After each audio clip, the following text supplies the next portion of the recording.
नमस्कार, स्वागत है आपका। आप देख रहे हैं जनता टीवी और मैं हूं आपके साथ अभिषेक तिवारी। खबरों का रुख करेंगे और सबसे पहले आपको बताएंगे कि यूपी विधानसभा के बजट सत्र का आज दूसरा दिन है। आज सदन में राज्यपाल के अभिभाषण पर चर्चा होगी और इस दौरान भी हंगामा होने की पूरी संभावना है। सोमवार को समाजवादी पार्टी ने राज्यपाल के अभिभाषण के दौरान कानून व्यवस्था, रोजगार जैसे सवालों को लेकर जमकर हंगामा किया। उसके बाद बजट सत्र को स्थगित कर दिया गया। आज मुख्यमंत्री योगी आदित्यनाथ सदन में मौजूद रह सकते हैं। राज्यपाल ने अपने अभिभाषण में जो सरकार की उपलब्धियां बताई है, सीएम भी उन्हें गिना सकते हैं। इससे पहले सत्र के पहले दिन भी सुबह 10:30 बजे मुख्यमंत्री योगी आदित्यनाथ ने विधान भवन के विधायकों को संबोधित किया था।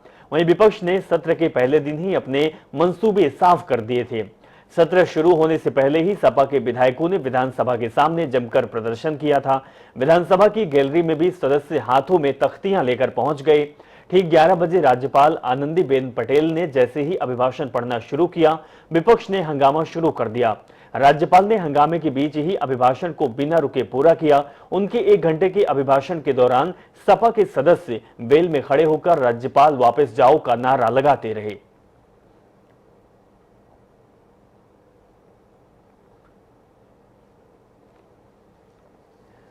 चलिए, अनूप कुमार सिंह हमारे संवाददाता लखनऊ से लाइव जुड़ चुके हैं। बताएंगे कि विधानसभा में बजट सत्र का जो दूसरा दिन है, आज किस तरीके का रहने वाला है, क्या कुछ सदन के अंदर कार्रवाई होगी और क्या हंगामा भी आज होगा, क्योंकि कल तो हंगामा देखा गया था। अनूप,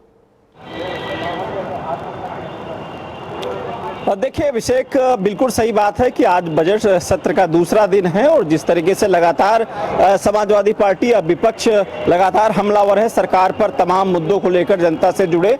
आज भी अभी ओम प्रकाश राजभर से हमारी मुलाकात हुई थी। उनका कहना था जनता से जुड़े तमाम मुद्दों को सत्र में उठाएंगे और सरकार से कोशिश करेंगे कि उस पर बहस करें, क्योंकि बहुत सारी समस्याएं उत्तर प्रदेश में हैं। चाहे गन्ना किसानों की बात करें, किसानों की बात करें, या फिर कानून व्यवस्था की बात करें, बेरोजगारी बात करें, भ्रष्टाचार की बात करें, तमाम सवाल उन्होंने खड़े किए थे। अभी हाल में ही बहुत लाखों रुपए की जो दवाई करोड़ों रुपए की पकड़ी गई है, जो एक्सपायर हो गई है, उसको लेकर भी कहीं ना कहीं जो मुद्दा विधानसभा में गरमाएगा, क्योंकि वो दवा जो थी जनता की दवा थी, वो दवा डॉक्टरों ने नहीं दी और उनकी डेट खत्म हो गई, काफी नुकसान हुआ है। तो ऐसे में जिम्मेदारी सबकी तय होनी चाहिए। तमाम चीजों को लेकर जो विपक्ष है वो तमाम मुद्दों को लेकर विधानसभा सत्र में उठाएगा। ओम प्रकाश राजभर कहते नजर आ रहे थे कि जो राज्यपाल ने अभिभाषण दिया है वो सरकार की स्क्रिप्टिंग थी, यानी वो पढ़े जो लिखे हुए बिंदु थे उसको राज्यपाल ने पढ़ा है। निश्चित रूप से कहीं ना कहीं वो समाज को लेकर जिस तरीके से समस्याएं हैं उत्तर प्रदेश में, कानून व्यवस्था, उत्तर प्रदेश में जो बुलडोजर उससे लोगों को डराया जा रहा है, गरीबों को घर गिराया जा रहा है, ये सब तमाम चीजें हैं। क्योंकि जनता जो है वो सरकार चुन के विधानसभा में भेजती है, उसको ना परेशान किया जाए। ऐसी जो चीजें को लेकर के आज विधानसभा सत्र में जो विपक्ष का हंगामा होने के आसार जरूर दिखाई दे रहे हैं। हालांकि बाहर का मौसम बहुत ही अच्छा है, लखनऊ में काले काले बादल हैं, मौसम बहुत ही सुहाना हो चुका है। गर्मी से लोगों को निजात भले ही मिली हो, लेकिन विधानसभा सत्र के अंदर कल भी गर्माहट देखने को मिली थी और आज भी उम्मीद है कि विधानसभा सत्र के अंदर गर्माहट देखने को मिलेगी। अभिषेक, बिल्कुल एक बड़ी बात कही आपने कि बाहर तो मौसम खुशनुमा बना हुआ है, लेकिन अंदर जरा सा सख्त मौसम है, क्योंकि अंदर आज सदन का दूसरा दिन है, विपक्ष हंगामे के आसार है। सबसे बड़ी बात है अनूप जी की जिस तरीके से विपक्ष की बात करें, समाजवादी पार्टी, हालांकि आजम खान ने कल सदस्यता ले ली है, कल उन्होंने लेकिन आज जब वो बैठेंगे, क्योंकि लगातार सुर्खियां बटोर रहे हैं आजम खान, बड़े लंबे दिनों के बाद उनकी वापसी घर हुई है, विधानसभा पहुंचेंगे और विपक्ष की भूमिका पर बैठेंगे। एक तरफ मुलायम सिंह यादव मनाने की बात कह रहे हैं कि कहीं हम रामपुर तक जाएंगे अगर वो लखनऊ नहीं आएंगे। दूसरे तरफ है जो अखिलेश के तेवर अलग दिखाई देंगे। क्या विपक्ष की भूमिका में वो साथ दिखाई देने वाले हैं? देखिए, आजम खां को लेकर जब 2012 में समाजवादी पार्टी की सरकार बनी थी तो एक मजबूत स्तंभ थे आजम खां, और बार बार वो पूरे सरकार में देखा गया है कि कई बार नाराज हो गए थे। उनको मनाने के लिए चाहे मुलायम सिंह की बात करें या फिर अखिलेश यादव कोशिश करते हैं और वो मान भी जाते हैं। ठीक उसी प्रकार से आजम खां का बयान आया था कि थोड़ा सा मन खट्टा हुआ है, क्योंकि जो उम्मीद आजम खां को थी समाजवादी पार्टी को लेकर के कि उनकी लड़ाई में सड़क पर उतरेगी और उनका साथ देगी, लेकिन उस तरीके से कर नहीं समाजवादी पार्टी नहीं उतर पाई है, उसको लेकर थोड़ी नाराजगी थी। लेकिन रामपुर में आजम खान ने साफ कर दिया था कि मन खट्टा हुआ लेकिन दल नहीं खट्टा हुआ, यानी समाजवादी पार्टी के साथ रहेंगे। कल अब्दुल्ला आजम और आजम खान दोनों लोग पहुंचकर अपने विधायक पद की शपथ ली थी और उसके बाद निकल गए थे। समाजवादी पार्टी का जो खेमा है, जो विधानसभा में कुर्सी अलाट की गई है, तो अखिलेश यादव के बगल में ही कुर्सी आजम खान की है। निश्चित रूप से समाजवादी पार्टी के कल जो बड़े नेता हैं, हालांकि बिल्कुल बिल्कुल अनूप कुमार सिंह, आजम खान के पास दूसरा कोई रास्ता भी नहीं है, लेकिन समाजवादी पार्टी हर बार की तरह आजम खान को फिर से मना ही लेगी। बहुत बहुत शुक्रिया अनूप कुमार सिंह, हमारे साथ आप जुड़े और जानकारी आपने साझा की। अपडेट के लिए आपके पास वापस होंगे, लेकिन उससे पहले यह भी बता दें कि उत्तर प्रदेश में मौसम विभाग ने आज येलो अलर्ट जारी कर दिया है। यूपी में मौसम का मिजाज अचानक बदलने से भीषण गर्मी के बीच लोगों ने राहत की सांस ली है। आज भी कई जिलों में सुबह से बादल छाए रहे, इसी के साथ तेज आंधी और बारिश की संभावना भी है। सोमवार देर रात गाजियाबाद और फिरोजाबाद सहित कई जिलों में हुई बारिश ने लोगों को तपती जलती गर्मी के बीच चैन की सांस दी है। मौसम विभाग के मुताबिक अगले कुछ दिनों तक मौसम ऐसा ही रहने वाला है। उम्मीद ये भी जताई जा रही है कि मौसम खुशनुमा रहेगा। बता दें कि 15 दिनों से झुलसाने वाली गर्मी के बाद सोमवार को मौसम बदलने से लोगों को एक और राहत मिली थी, लेकिन इस बीच कई जगह तेज आंधी और बारिश ने भी कहर ढाया था। आंधी से कई जगह पेड़ और बिजली के खंभे भी उखड़ने से उखड़े हैं, जिसकी वजह से घंटों तक बिजली आपूर्ति बाधित थी। आंधी पानी के दौरान प्रदेश में 21 लोगों की मौत की भी खबर सामने आई थी। मौसम विभाग के अनुसार अभी तक जो 28 मई है, प्रदेश के कई स्थानों पर छिटपुट बारिश जारी रहेगी। आसमान में बादल छाए रहने के साथ तेज हवा भी चलने की संभावना है।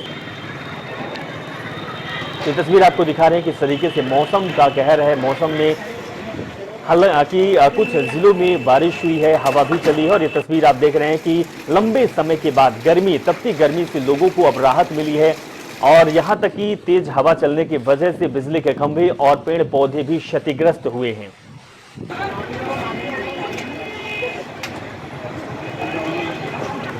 तो प्रदेश में तेज आंधी और बारिश की संभावना मौसम विभाग ने अभी भी जारी किया है। ज्ञानवापी श्रृंगार गौरी प्रकरण की जिला जज डॉक्टर अजय कृष्ण विश्वेश की अदालत ने पहली सुनवाई सोमवार को हुई, और मुकुद में किस अपील पर पहले की सुनवाई हो, इसके लिए वादी यानी कि मंदिर और प्रतिवादी यानी कि मस्जिद पक्ष की ओर से जोरदार दलीलें दी गई। किस अपील पर पहले सुनवाई होगी, इसके निर्धारण के लिए जिला जज ने आज की तारीख तय की है। वहीं मंदिर पक्ष ने एडवोकेट कमिश्नर की कार्यवाही की रिपोर्ट को नकल की मांग की गई है। आपको यह भी बता दें कि सोमवार को अदालत की कार्यवाही तय समय दोपहर 2 बजे से शुरू हुई। इस दौरान वादी प्रतिवादी पक्ष के साथ प्रशासन की ओर से जिला शासकीय अधिवक्ता मौजूद रहे। प्रतिवादी पक्ष के वकील अभयनाथ यादव और मुमताज अहमद ने जिला जज के समक्ष गुहार लगाई। सबसे पहले मुकदमे की पोषणीयता पर सुनवाई की जाए। उन्होंने इसके लिए सुप्रीम कोर्ट के एक आदेश का हवाला भी दिया। इस पर हिंदू पक्ष के वकील विष्णु जैन और सुधीर त्रिपाठी ने आपत्ति दर्ज करवाई और कहा कि पहले कमीशन रिपोर्ट पर सुनवाई हो।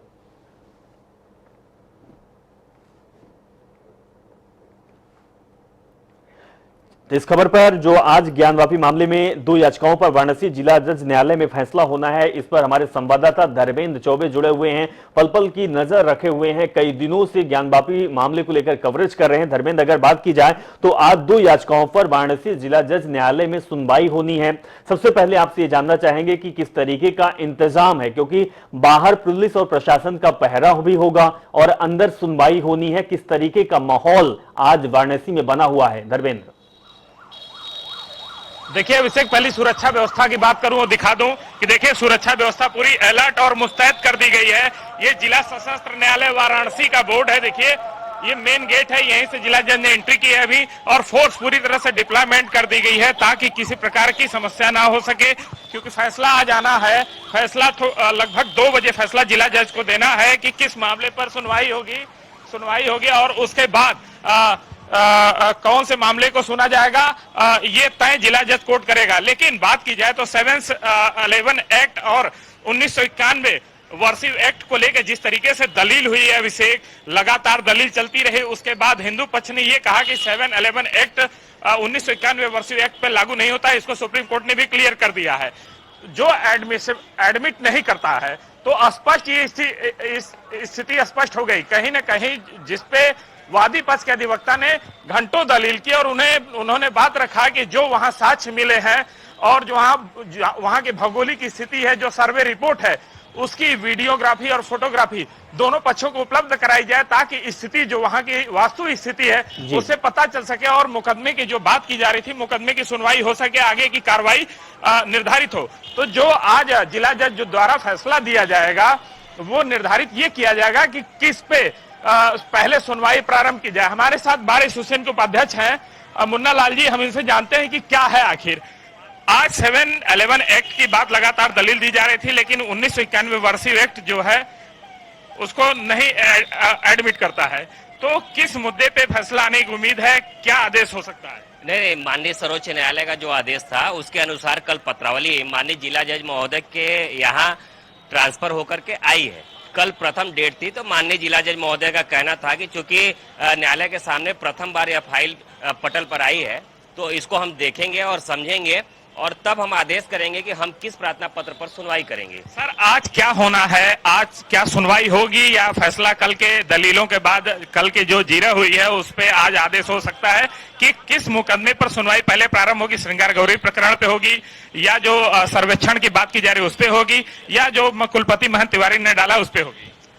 ऐसा है कि कल जो दोनों पक्षों की बहस हुई थी उसमें यह बात जिला जज महोदय ने बताई थी कि मैं पत्रावली का अवलोकन करूंगा और दोनों पक्षों की बात सुन चुका हूं, तो मैं आदेश कल 12 बजे तक यह करूंगा कि मैं किस प्रार्थना पत्र पर सुनूंगा। तो आज कुछ ही देर में आदेश हो जाएगा कि किस प्रार्थना पत्र पर जिला जज महोदय आज सुनवाई करेंगे। तो अभिषेक, आप देख रहे थे हमारे साथ बार एसोसिएशन को बात, इनका कहना है कि किस मामले पर सुनवाई पहले होगी ये जिला जज आज निर्धारित कर देंगे, लेकिन प्रथम दृष्टया यह लग रहा है कि श्रृंगार गौरी के जो सर्वेक्षण हुई है, जो सर्वे टीम ने रिपोर्ट पेश की है, उस पर पहली सुनवाई हो सकती है। अभिषेक, चलिए, बिल्कुल बिल्कुल, बहुत बहुत शुक्रिया धर्मेंद्र चौबे हमारे साथ जुड़ने के लिए और जानकारी आपने साझा की। सीतापुर के ताल गांव के भिलावा क्षेत्र से 3 तलाक का मामला सामने आया है, जहां एक महिला ने अपने पति पर आरोप लगाया है कि दहेज की मांग पूरी न करने पर पति ने महिला के साथ जमकर मारपीट की और 3 तलाक दे डाला। इतना ही नहीं, बच्चे भी अपने पास रख लिए। वहीं पीड़िता का आरोप यह भी है कि जब वो पुलिस अधिकारियों के पास गई तो उन्होंने भी उसकी नहीं सुनी। महिला अब न्याय और अपने बच्चों को वापस पाने के लिए दर दर भटक रही है।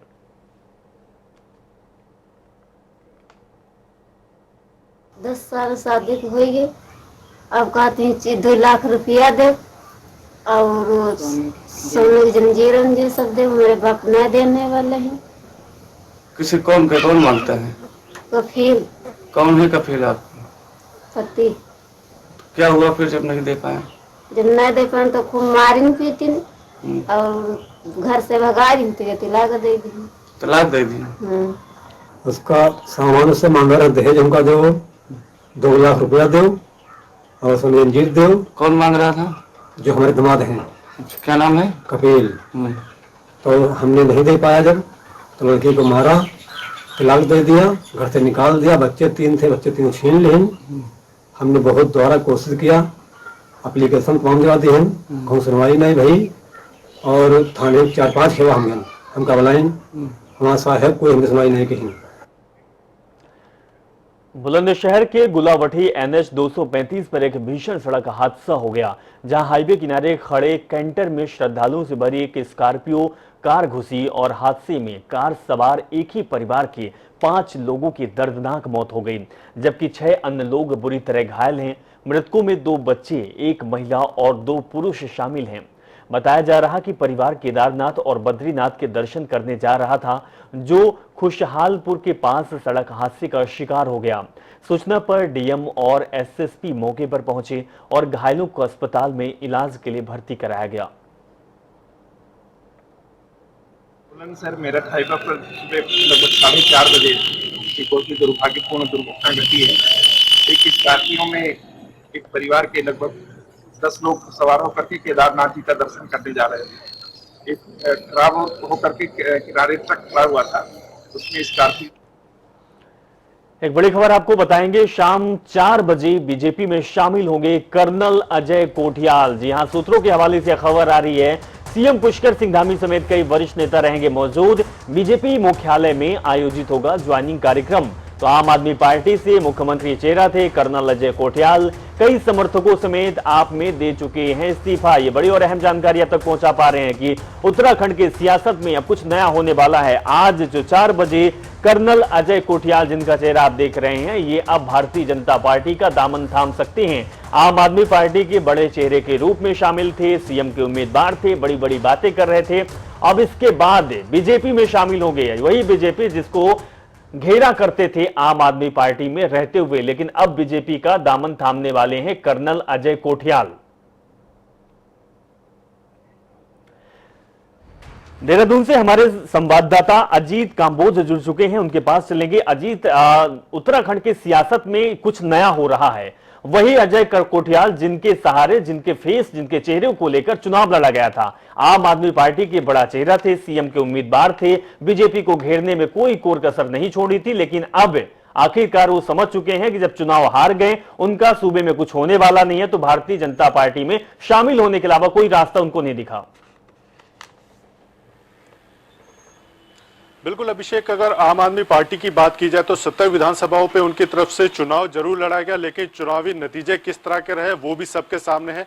अब जो आम आदमी पार्टी की तरफ से मुख्यमंत्री का चेहरा थे कर्नल अजय कोठियाल, वो दोपहर बाद लगभग 4 बजे उत्तराखंड भाजपा में शामिल होने जा रहे हैं। ये लगभग पूरा कार्यक्रम तय हो चुका है, ऑफिशियली कार्यक्रम भी भाजपा की तरफ से जारी किया जा चुका है, लेकिन कर्नल अजय कोठियाल इस कार्यक्रम के माध्यम से भाजपा में शामिल हो गए, इसकी औपचारिक घोषणा अभी तक नहीं की गई है। हालांकि कल ही यह सब कार्यक्रम तय हो चुका था। खुद कर्नल अजय कोठियाल से इस बाबत जब सवाल किया गया था तो उन्होंने भी इसकी पुष्टि जरूर की थी, लेकिन आधिकारिक घोषणा उनकी तरफ से नहीं की गई थी। एक बड़ा झटका है आम आदमी पार्टी के लिए कि वो उत्तराखंड में अपना वजूद तलाश रही है, और जो उनका मुख्यमंत्री चेहरा था वो अब भाजपा का दामन थामने जा रहा है। कर्नल अजय कोठियाल थोड़े ही दिन पहले आम आदमी पार्टी से इस्तीफा दे चुके हैं, और उनका इस्तीफा देने के बाद से ही लगातार इस्तीफों की झड़ी लगी हुई है। लगभग 300 से ज्यादा कर्नल के समर्थक जो हैं वो अपना इस्तीफा सौंप चुके हैं। तो अजीत कह सकते हैं कि आम आदमी पार्टी उत्तराखंड को बड़ा झटका लगा है। बहुत बहुत शुक्रिया अजीत, हमारे साथ जुड़े। अपडेट के लिए आपके पास वापस लौटेंगे। फिलहाल बताएंगे कि सुबह सपा के राष्ट्रीय अध्यक्ष ओम प्रकाश राजभर ने कहा है कि जनता से जुड़े तमाम मुद्दों को सदन में उठाया जाएगा। उन्होंने राज्यसभा चुनाव और अखिलेश यादव को लेकर क्या कुछ कहा है, हम आपको सुनाते हैं। सुभाषपा के राष्ट्रीय अध्यक्ष ओम प्रकाश राजभर सत्र से पहले अपने कार्यालय पहुंच चुके हैं। आज सत्र का दूसरा दिन है और विधानसभा सत्र में राज्यपाल के अभिभाषण पर चर्चा भी होगी। सर, क्या अभिभाषण को लेकर क्या तैयारी आपकी है, किस तरीके से आपकी प्रतिक्रिया रहेगी आज? देखिए, आज अभिभाषण के संबंध में केंद्र और प्रदेश की सरकार की तरफ से एक देश एक टैक्स की आवाज लागू हुआ। एक देश एक राशन, एक देश एक पेपर, तो फिर एक देश एक समान शिक्षा लागू क्यों नहीं हो रही है, ये मुद्दा वहां रहेगा। आज उठाएंगे इसको। दूसरा रहेगा कि सरकार 7 रुपया यूनिट बिजली तो दे रही है, लेकिन जो मीटर इनके लगे हैं बिजली विभाग के, ये मीटर 50 से 60 गुना ज्यादा बिल भेज रहे हैं। ये जितने सरकारी लगे हैं, इनको 10 प्राइवेट दुकानों से खरीद करके 10 उपभोक्ताओं के यहाँ कनेक्शन लगा दें, इनको पता चल जाएगा कि क्या हो रहा है। जहां 7 रुपए लेने की बात हो रही है, वहां 14-15 रुपया पर यूनिट बिजली जो है उपभोक्ता जो है उपयोग कर रहा है। एक ये भी ज्वलंत है। सामाजिक न्याय समिति की रिपोर्ट पिछड़ों के साथ 1953 से धोखा होते आ रहा है। काका कालेलकर आयोग, मंडल आयोग, सामाजिक न्याय समिति, फिर राघवेंद्र सिंह के नेतृत्व में कमेटी 2018 तक, कभी 28 साल तक धोखा दिया कांग्रेस ने, फिर 10 साल तक धोखा दिया लोगों ने, कांग्रेस और भाजपा और जनता पार्टी के लोगों ने। फिर जो है इधर 2018 से आज 22 हो गया, 4 साल से भारतीय जनता पार्टी धोखा दे रही है। फिर इस रिपोर्ट की भी चर्चा होगी। प्रदेश में जो लाइन ऑर्डर बद से बदतर, रक्षक ही भक्षक बने हैं।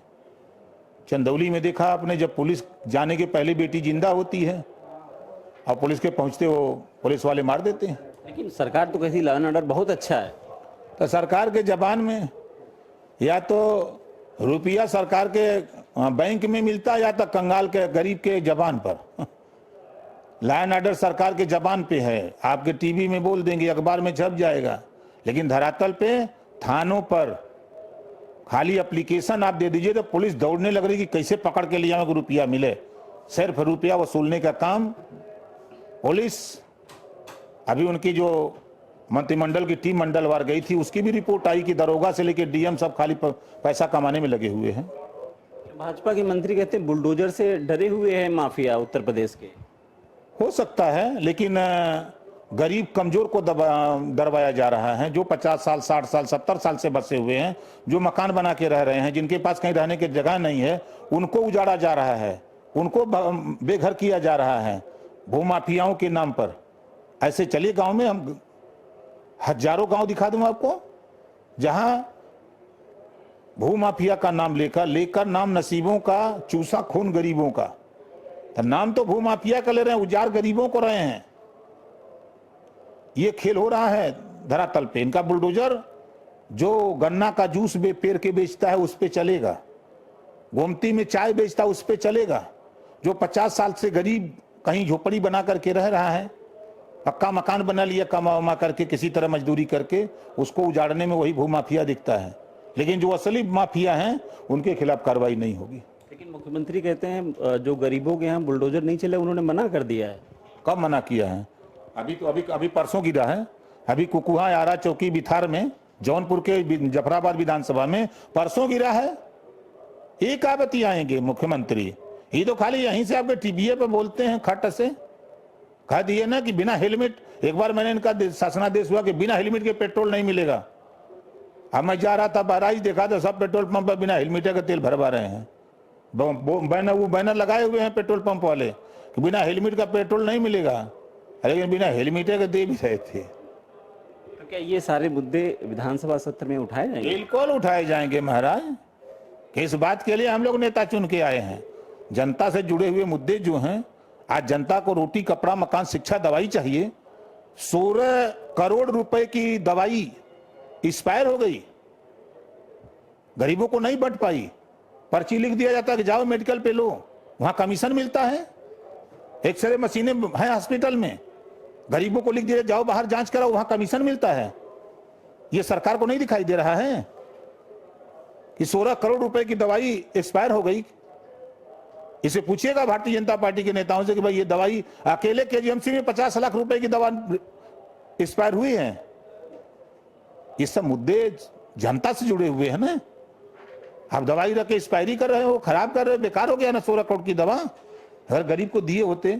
मशीनें जंग लग रही हैं, मशीनों का जंग छोड़ा करके वहां एक्सरे कराओ, जांच कराओ, ये काम होना चाहिए। इन सब चीजों को लेके भिड़ान होगी सदन में। कैमरा रियाज के साथ अनूप सिंह, जनता टीवी, लखनऊ। एक बड़ी और अहम खबर आपको बताएंगे कि आज से राज्यसभा की 11 सीटों के लिए नामांकन भी होना है। लेकिन इस बुलेटिन में इतना ही। आप जुड़े रहें और देखते रहें जनता टीवी। नमस्कार।